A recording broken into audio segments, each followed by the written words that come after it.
Apa kabar semuanya? Kalian sedang mencari informasi tentang PT Astra Honda Motor, terus gimana cara masuknya, rekrutmennya seperti apa? Saya akan jelaskan pengalaman saya ya, masuk ke PT Astra Honda Motor dari mulai awal tahapannya seperti apa yang harus dipersiapkan, jangka waktu dari proses psikotes, terus ke interview berapa lama, apa aja yang harus dipersiapkan. Kalian berarti berada di channel yang tepat ya, karena saya akan menjelaskan pengalaman pribadi saya masuk ke PT Astra Honda Motor. Jadi jangan kemana-mana, saya akan jelaskan setelah yang satu ini. Jangan lupa klik tombol subscribe terlebih dahulu agar channel ini terus berkembang dan saya lebih semangat lagi untuk membuat video dan bisa membagikan pengalaman-pengalaman saya untuk membantu teman-teman yang sedang mencari informasi tentang lowongan kerja atau kisi-kisi psikotes dari setiap PT ya. Baik, pengalaman saya pribadi, saya masuk PT Astra Honda Motor itu ya sudah cukup lama juga ya, sekitar 2014 sampai 2016. Saya hanya 2 tahun, kontrak 2 tahun di sana ya.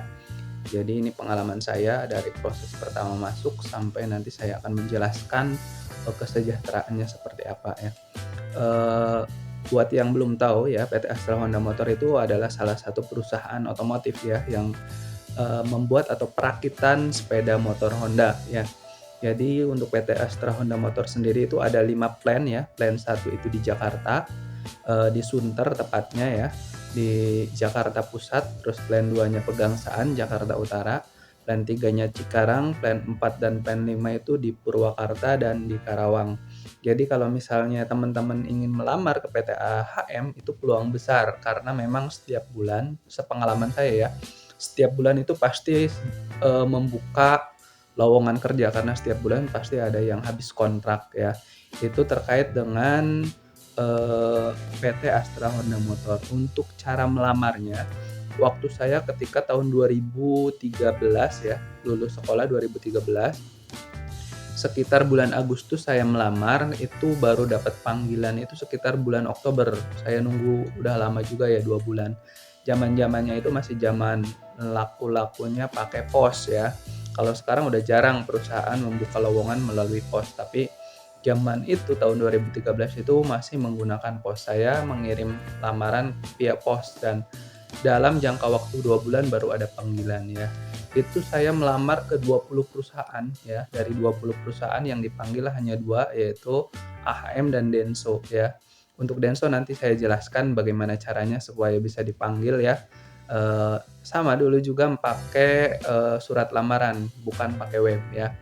Untuk cara melamarnya sendiri dari dulu sampai sekarang itu mungkin ada perbedaan sedikit ya. Kalau dulu pos itu masih berlaku, kalau sekarang mungkin udah jarang ya, kecuali teman-teman nitip ke teman-teman yang sedang bekerja di AHM. Jadi di AHM itu cara pertama teman-teman melamar, silakan teman-teman titip surat lamarannya ke orang yang kerja di AHM, khususnya di Sunter. Dulu saya sering bawa surat lamaran teman-teman saya ya, saya titipkan di lantai 4 Sunter itu masih bisa. Jadi buat teman-teman yang ingin melamar silahkan titipkan saja, barangkali ada teman-teman yang masih bekerja di sana bisa tuh, lantai 4 Sunter. Kalau di plan yang lain saya kurang tahu, tapi secara keseluruhan saya tahu informasi itu, di yang lain juga sebenarnya ada. Tapi nanti untuk proses rekrutmen biasanya ada di plan 1 di Sunter ya, karena di sana kan office-nya. Itu berkaitan dengan cara melamar yang pertama. Yang kedua itu melalui web ya. Kalau sekarang kan paling sering malah sekarang itu melalui web. Jadi untuk info lokernya sendiri teman-teman bisa dilihat saja di Instagramnya AHM. Kalau nggak ada di Instagram ya, bisa teman-teman langsung lihat di web resminya AHM. Jadi informasi terkait web itu biasanya diinfokan di Instagramnya AHM atau di webnya langsung. Itu berkaitan dengan cara melamar yang kedua yaitu melalui web. Yang ketiga itu melalui BKK ya, atau bursa kerja khusus ya, itu biasanya ada di SMK dan untuk info lokernya itu tergantung dari BKK-nya masing-masing. Untuk cari tahu informasinya berarti teman-teman silakan cari sosial media yang dia pakai, BKK-nya menggunakan Instagram kah, Facebook kah, atau web kah. Jadi cari saja informasinya. Untuk teman-teman yang mencari nanti saya akan buatkan khusus untuk info BKK setiap BKK ya, dari mulai SMK 5, SMK 3, SMK 2 yang sering polokar atau YPIA atau Dinamika Pembangunan, saya akan buatkan video yang lain ya. Jadi teman-teman silahkan subscribe dulu aja di tombolnya ya, tombol subscribe, dan jangan lupa dibunyikan lonceng notifikasinya. Itu terkait dengan cara melamarnya ada beberapa cara ya.